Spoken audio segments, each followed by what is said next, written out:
In the 1840s and 50s, German Jews were among the early pioneers who were settling in the southwest of the U.S. In this film, Betsy Messeca tells about her family, the Staabs and the Ilfelds, who were early arrivals in New Mexico, and they came as merchants in most cases, sometimes suppliers to the army.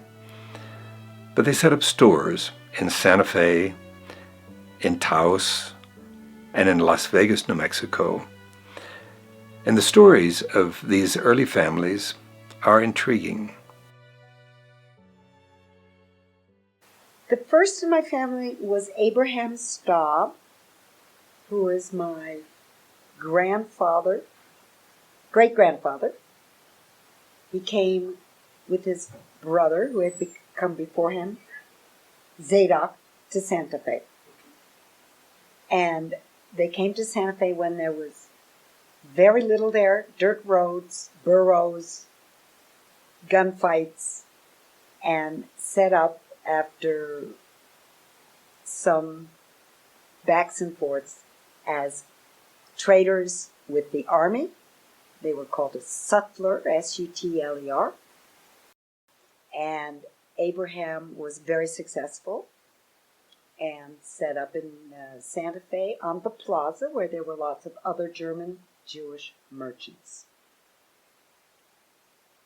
Later on, when he became more successful, he went back to Germany, brought back his bride, whose name was Julia Schuster Staab. And she came to this, I have to say, godforsaken place, again, with burros and gunfights, and lived in a place called Burro Alley, which is still in Santa Fe. They were very prominent with some of the other German merchants, Spiegelbergs, Warburgs, Zeckendorfs, at different times, and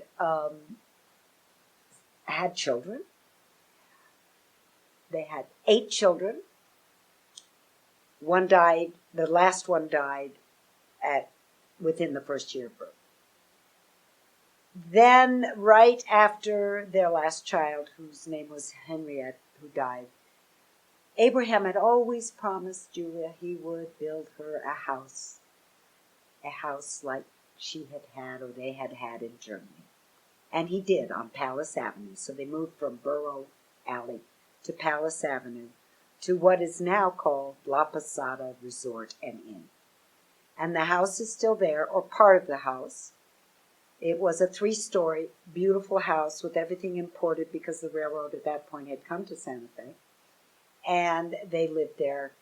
And part of it is still the original house. The staircase, the entry, and over the entry you will see an A.S., and that is Abraham Staab. And the staircase, the dark wood going up, there's even a mezuzah. I don't know if that's the original mezuzah. The dining room with the rose window is original. And that's where they lived. And until Julia, unfortunately, after the death of her 8th child, not the death of all the other children, but her 8th child who died, she became a recluse and was more or less stayed in her room upstairs, which is now called the Julia Staab room. You can visit it. And her hair turned white shortly after the death. This is sort of monumental in the family history. And then she died shortly thereafter. Abraham went on to keep being a prominent citizen in Santa Fe, having relations with the other German families, German Jewish families, the Anglos and Hispanics who were important in town. There are lots of stories about Abraham, and I'm very lucky because I grew up with stories in my family. First of all, they were documented in books and writings, public books, and private memoirs from my Aunt Lizzie, from my Aunt Betty Mae Hartman, great aunt, and from my father, and stories and stories and stories. So and they were all great storytellers. So I grew up with stories and history, and I loved it, always. Abraham, there is a very famous story that when he first came out, whether it was his first trip or one of the trips in the 1850s, shortly after he got to New Mexico, on a wagon train, this is before the railway, was in the wagon train, and apparently he got sick. And the wagon master, who's the one like a captain on a ship who said he makes all the rules, took him off the wagon train because I believe he had cholera, and put him into a shack in the middle of nowhere, Kansas, wherever it was, nowhere. He would never have survived. And at the end of the wagon train was a priest called Jean Lamy, who becomes the archbishop later on. Everybody has heard about him. So Jean Lamy sees that someone is being taken off the wagon train, and he asks the wagon master, what's happening? ¿Qué pasó? Because they probably spoke Spanish. And he said, the man is sick, he has cholera or whatever he had, and we can't have him on the wagon train. So priest Lamy brought him into his own wagon and brought him to Santa Fe, and he lived. Now, there are two stories. We, in our family, and some historians, and my father, who died 10 years ago at 97, always heard it from his family, said this was Abraham Staab. So we're going back. My father died at 97. It goes back a long way. He remembers these things. He heard it from his mother and the rest of the family. Some people think it's of Spiegelberg, who were cousins, and also the first Jewish family to come to New Mexico, to Santa Fe. So, if you go forward in time, remember that there was a connection between Abraham and priest Lamy, who becomes Archbishop Lamy. Abraham owed his life to the archbishop. Later on, Archbishop Lamy wants to build a cathedral. He is now archbishop. And he starts building the cathedral. And he doesn't have a lot of money, and he asks here and he asks there. He gets help here, he gets help. And one of the main sources of donations were all the Jewish merchants. All of them gave in various amounts, but we think a lot.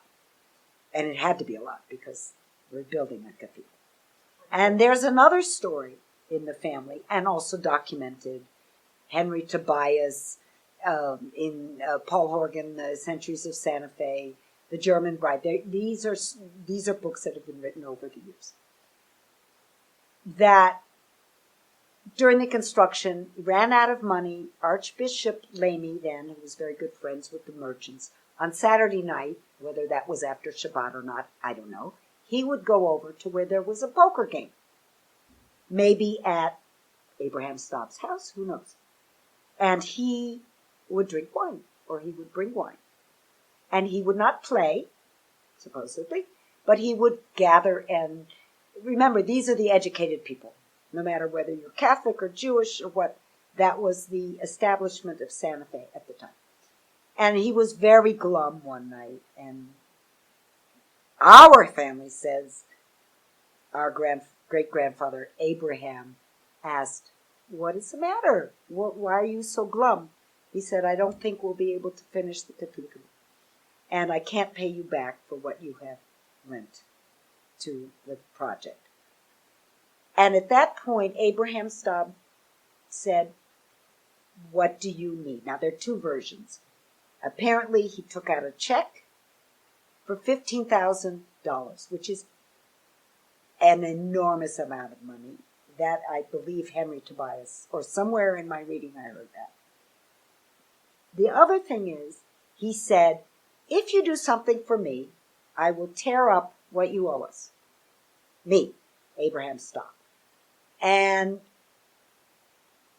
it wasn't a bargain, it was a proposal, shall we say. And the archbishop said, "What would you like?" And Abraham Staab said, "I'll tear it up, I'll forget the loan, or I'll write you the check," whatever it was, if you put something over the cathedral. And that is the triangle tetragrammaton, which has in it Hebrew writing for Yahweh, Jehovah, the Hebrew writing for God, which you're not supposed to write. And it is still over the entrance to the Santa Fe Cathedral. Now, I have from Henry Tobias, who's the New Mexican Jewish historian, and other people, that it was Abraham Staab that asked that this be put over. Some people say no, this was in churches in the Ardèche and the part, no, not Ardèche, the part of France that Archbishop Lamy came from, that there are other churches in America that have this over there, portals into the cathedrals. We don't know, but my family history, my father from his mother, from his uncle, says that Abraham Staab was the reason that was put over the cathedral in Santa Fe. So the Jews who came to New Mexico in the early days were German Jews, almost primarily, from Westphalia, again I said near Hanover. They were cousins. They knew each other. There were family connections. The first family we think who came to New Mexico were the 5 Spiegelberg brothers, who came, and we think the earliest was in 1844 to Santa Fe. Then after that, this Zadok and Abraham Staab came in 1844, the Spiegelbergs, 1853, Zadok Staab, and then 1854, Abraham. Why did they come? Way back when. First of all, before 1848, New Mexico was a territory of Mexico, and before that, New Spain. And supposedly, legally, only Catholics could live in the territory and trade and do anything in the territory of New Mexico. There were some French, probably Catholic, trappers who had come to New Mexico, and you find them maybe up in Taos and such. But after 1848, when there was the war and New Mexico became a territory of the United States, then it was open to others. And people started coming. And the Spiegelbergs were here. Why did they leave Germany? Germany, for the Jews, most of the German Jews, they were, number one, I have to say they were Reform Jews, almost all of them, because the Reform movement had started in Germany for the Jews. That was the time of opening up the West, the frontier, the gold rush, and in Germany, anyone who, also Germans, as opposed to Jewish Germans, if I may put it that way, also left Germany because there were very hard times. Agriculture, there were 3 agricultural depressions during the 30 years, and there was a revolution in 1848, and there was a counter-revolution after that. So anyone who was trying to go with the revolution of 1848 to liberate life, say, for the Jews or others who were left-leaning at the time, were discriminated against. The Jews particularly were discriminated against. There were many things they could not do, and they were called into the Prussian army, which was very, very hard, and especially hard on Jews. 3 years. And I had always grown up with, why did they come? Why did they come? To get away from conscription. Everybody told me this. My father, my Aunt Lizzie, Henry Tobias, everybody who's done any research on the Jews of New Mexico and why they came. So one would come, would call his brothers. Spiegelbergs had 5 brothers. The Ilfelds up in Las Vegas, 5 Ilfeld brothers. You know, and then they would call a cousin, and they would come, and they would build, and they would come. The younger ones would come right before their 18th birthday, because of 18, boom, they were called into the Prussian army, and they probably wouldn't do very well. They came to Santa Fe, and then there's another part of the family who went to Las Vegas, New Mexico. Las Vegas, New Mexico at that time was more important than Santa Fe. Again, they went there and they supplied the army, and they had dealings with local, even though a couple hundred people in the city of Las Vegas, but the whole territory of Las Vegas were ranchers and miners. There were maybe 30,000 people in the whole territory around Las Vegas, and they served providing. What did they do? They were merchants. Everything from the top, flour, cloth for clothing, to guns, to hides, to coffins. You name it, they supplied it. Everything from A to Z. And Staab-Ilfeld came to Las Vegas as part of, with his brothers, 1865 he came. He arrived in Santa Fe, then he went to Taos, that didn't work. Then he was in partnership with somebody else, and Taos was too isolated. So at that point, and I think there was, again, economics, the trade in pelts of animal pelts, had fallen. So they said, we have to get out of here. And they loaded onto 75 to 100 burros, donkeys or burros, and they went on the mountain from Taos to Las Vegas. And we do it in the car now, but can you imagine so he and his partner went across to Las Vegas and set up on the plaza. And from there on, they stayed until 1911, when the family moved to Albuquerque, following the train.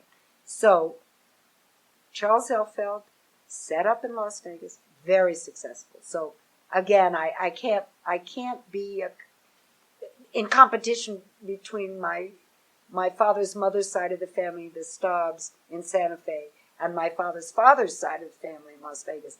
But they were both probably very, very wealthy after several years in the United States. Very successful, very wealthy. And who had more stores or more territory or more sheep or whatever it was, who knows. So Staab-Ilfeld came in 1865, and the Ilfeld brothers, there were 5 Ilfeld brothers and a sister. He came from a place near, and I have to look at my notes, Hamburg van der Hout, which is outside of Frankfurt. It's not Hamburg. It's Hamburg van der Hout, suburb of Frankfurt. A couple of years later, he goes back to Germany to find a bride. This was the pattern of most of the German Jews who came here as young men. They came, they got established, but they went back to the old country to find a German Jewish bride. So, some people say they didn't keep their religion, they weren't Jewish enough. They were Jewish enough that they wanted to find a German Jewish bride to establish a family and continue in the traditions that they had grown up in. So he went back, and he somehow found his bride, Adela Nordhaus, and brought her back to Las Vegas. And I have a picture, and you can put it in, of Adela Nordhaus. Later in her life, beautiful. She was educated. She spoke French, English, and was a very sophisticated young woman. Her father, now we have to go up another generation, was Jacob Nordhaus, who was a teacher, a cantor, and ran the Jewish synagogue in Paderborn, Germany. Again, outside of Hanover. We always called him Rabbi Jacob, but he was certified as a Hebrew teacher to give Hebrew classes for bar mitzvahs and such, and he ran the synagogue. He was what they called a Kultus Beamte, in other words, in German, organizer of the services. And he had Adela Nordhaus, Fanny Nordhaus, and Emma Nordhaus by a first wife named Minna or Mariana, we're not quite sure. And then that wife died. This is all in Paderborn. And he remarried her sister, whose name was Eliza. and nee Benjamin. Okay, born Benjamin was their name. So Adela came with Charles Ilfeld. They were set up in Las Vegas, successful, and then many years later, he brought over Adela's younger half-brother by the second marriage, whose name is Max, and that's my grandfather Max. And he came in 1883. Adela and Charles Ilfeld married in 1874, probably in New York. We're not sure if it was New York or Baltimore. 1883, they brought over her half-brother, Max, who had studied in Paderborn. Again, he was the son of a rabbi, cantor, teacher, educated. He studied in a German school, a gymnasium. Then he probably worked a little bit in one of the Jewish stores, department stores in Paderborn that I visited. And then he came over before he was 18. Here we go again, to get away from conscription. And for me, this is very poignant because Jacob Nordhaus had, he had two sons. One died. His other son, Max, my grandfather, he sent away. He sent to America. Why? I mean, his daughters were all in America, and his only son sent or allowed to go, whatever you want to think about it. But it's painful to think that he and his wife were in Paderborn, and then their children were all in America. But I think that's what parents do. Again, it's the push and the pull. But the idea of your only son's important in that context, and saying, yes, you're going to go at 17 and go work. Maybe you're going to go work for your brother-in-law and be with your sister Adele. So that, to me, is very poignant. Then he becomes very important. And after 2 years, he becomes a manager, not partner, of Charles Ilfeld Company.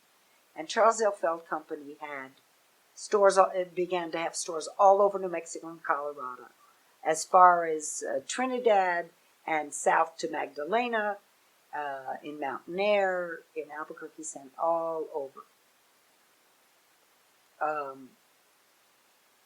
They got along very well.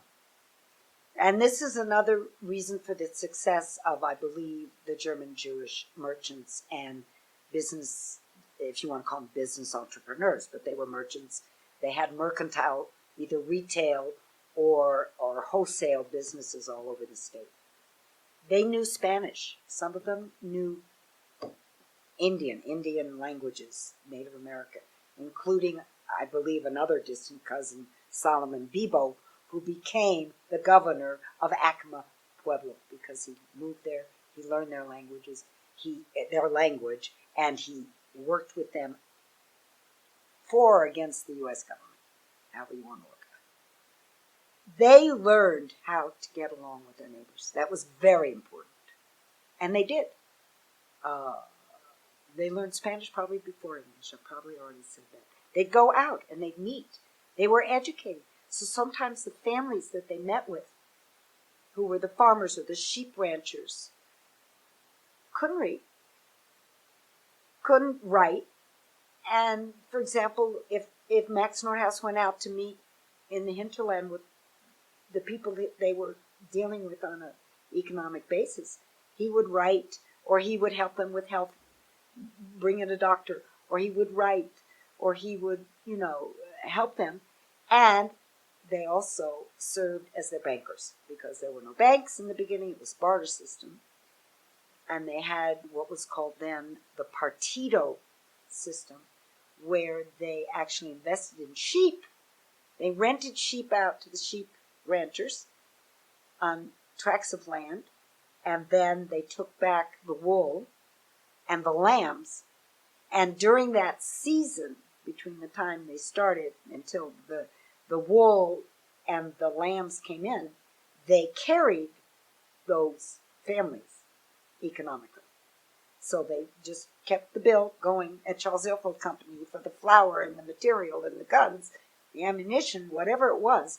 And then when the crop came in or the sheep came in, then they paid back. So it was a barter system of sorts.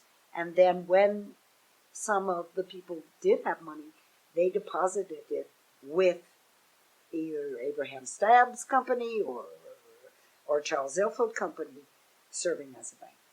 So this was a very important economic system called the mercantile capitalism. It was written in a book by William Parrish, The Staab-Ilfeld Company and the Rise of Mercantile Capitalism in New Mexico.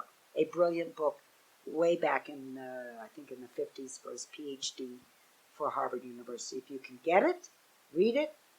Fascinating book with all the family trees and the background of much of what I'm speaking about. So then, many years, Max came as, almost a teenager and stayed with his sister in Staab-Ilfeld, but he probably wanted to get a little bit away. And he bought a property up in Upper Guayanas Canyon, above Las Vegas, New Mexico. He built a house, and he would go up there with people. He was still single, and we have pictures of that, and the property's still in the family, and we call it Trout Springs. It's a beautiful property above, overlooking Hermit's Peak, and it has a river going through it. It's a gorgeous property. Then he got married to Bertha, Max. I'm talking about Max Nordhaus. And what year he got married to Bertha? I'm going to get there. In 1907. So he was already 42. And Bertha, who was one of the daughters of Abraham Staab, her mother had already died, and her father apparently was strict, shall we say, didn't want her to get married because she was very good at how she and her sisters to be welcoming clients and welcoming friends into the house and being his social person because Julia, his wife, had died or was sick. So they got married. Max Nordhaus of the Staab-Ilfeld Las Vegas group and Bertha Staab, Abraham and Julia Staab's daughter. They got married in 1907. Then they had 3 children. My father, first Aunt Lizzie, Elizabeth, my father, Robert Jacob Nordhaus, and then my Aunt Maxie. And 4 years later, when the railroad came to Albuquerque, the family moved to Albuquerque. And they had a big house on Central and 12th and Central. Big house with cows and goats in the backyard. It's now a motel. Max and Adela, they did keep the connection with what we call the old country, and they even would visit. Adela would go, back before the parents had died. And but in the 30s, they were very well aware because they were all corresponding. They were very close, the cousins, the big families. They kept in touch. That was the day people were still writing letters. And they knew that things were not good over in Germany and in Europe. And so they would get letters. They would get letters quite often from cousins or distant cousins in Germany saying, we really have to get out. Can you help us? And you had to have a sponsor in the United States who would vouch and pay the money to bring you over. So I know that I knew 2 sisters who were called Eichholz, Eichholz, and they were from Paderborn. Now, were they related or not? I don't know. We brought some other people from Paderborn over. And then I have letters back and forth between Max and Ernst Mueller, who's a cousin of Max's, and Wolfgang Mueller, who was his son, who had already been sent to England to get out of Germany, and Max was paying for his school in England. And then the father was writing, we need to get out, we need to get out of here. And Max offered to get Wolfgang out of, at that point, England, and he paid for it. And I have the copies of the letters, longhand in German, and then translated, which I have given to you. And then he was to come, and everything was arranged with the money and the guarantees. It was a very long, hard process. And between the time he left England and he got to Albuquerque, Max died. And in fact, Max died at his office, Staab-Ilfeld Company, in Albuquerque, peaceful death, with a letter to Ernst, Wolfgang's father, about, tell him to come and bring, $100, whatever. But Wolfgang arrived, and nobody knew he was coming. But then he went to the house at 12th and Central and lived with them until he could get established.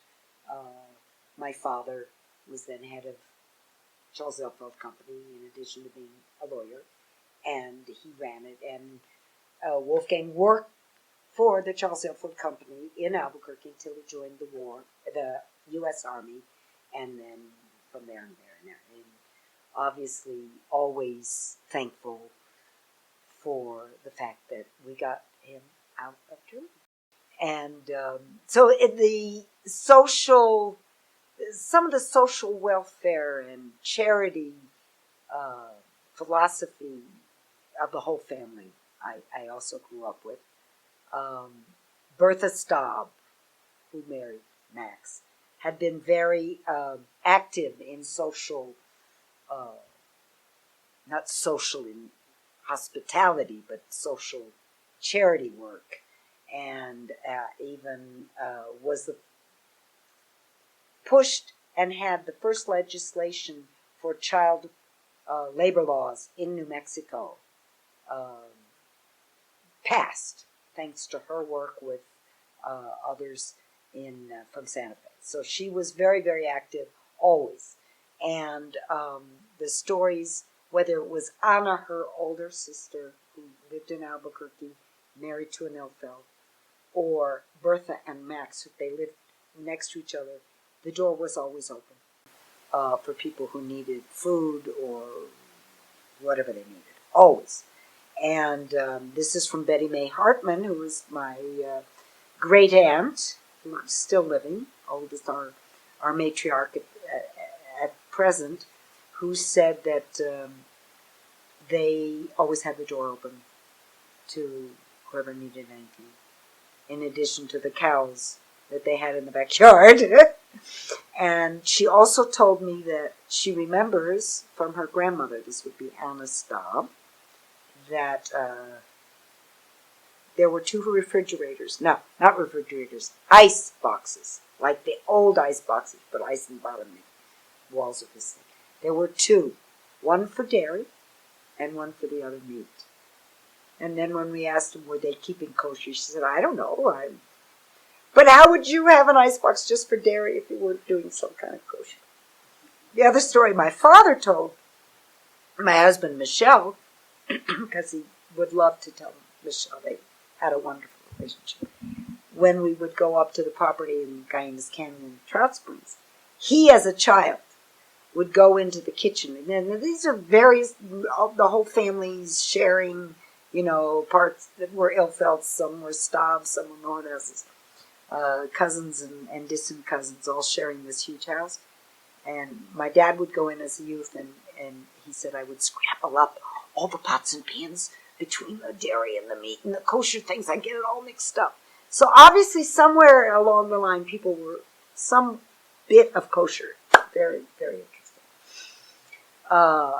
In keeping with the charity, my Aunt Lizzie, so this would be Max and Bertha's oldest, my aunt, older than my father, was always involved in social works and endeavors in Albuquerque, starting one of the first rehab centers, and with the United Way, And I remember in 56, she had 3 Hungarian refugees come and stay in their house. So at that point, I was 12, and I would go over to Aunt Lizzie's, who lived near my school, and I'd be there, and she would be teaching in English in her kitchen nook. And again, now it makes a lot of sense, why and how. But this was the kind of thing the family always did. Max, again, getting back to why were they successful? They fit in. And I've thought about this a lot. I think that the Jewish population who came here, and probably elsewhere, there's a Jewish way of thinking, treat the stranger well because you were a stranger in their midst. And the Jews who came here, they were strangers in other people's land, whether it was the Native Americans or the Hispanics. And so they did everything they could to fit in. I don't think it was just for economic reasons, so that, they got along. And I think it was part of the Jewish mentality to get along. People, I love New Mexico. I will always be from New Mexico. My roots are here, and probably my soul is here in a spiritual way. And I will always be from New Mexico because it is such a wonderful, special place.